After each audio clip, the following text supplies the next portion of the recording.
Il est le plus haut représentant du système de développement de l'ONU dans notre pays.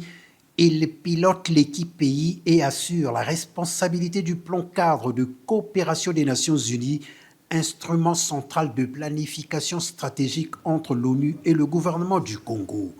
Abdourahmane Diallo a saisi l'opportunité que lui offraient ces échanges pour féliciter le Premier ministre et l'ensemble de son gouvernement pour la bonne tenue du processus électoral qui a conduit à une élection libre et apaisée. Au travers du Premier ministre, bien entendu, c'était l'occasion de féliciter le président de la République qui a été réélu avec succès.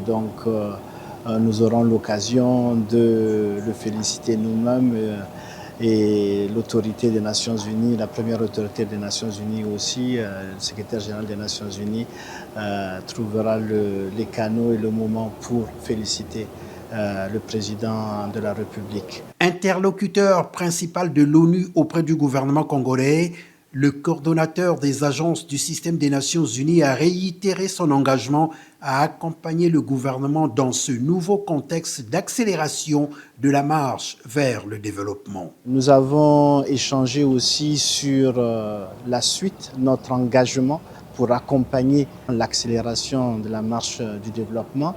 Il se trouve que le système des Nations Unies est en train de préparer son cadre de coopération 2027-2031 qui va être en phase avec le prochain programme national de développement qui dérive donc du programme du président de la République décliné en 10 actions et qui couvre des thématiques très importantes de la gouvernance, le capital humain et bien sûr la diversification économique. C'est dans le cadre de notre plan de développement qu'on va préparer conjointement avec la partie nationale. Bien sûr, nous allons nous inspirer de ces piliers-là. La coopération avec le système des Nations Unies et les partenaires se porte bien, a dit Abdourahmane Diallo, tout en soulignant que le système des Nations Unies bénéficie du soutien du Congo au niveau des plateformes du multilatéralisme. Fin de citation.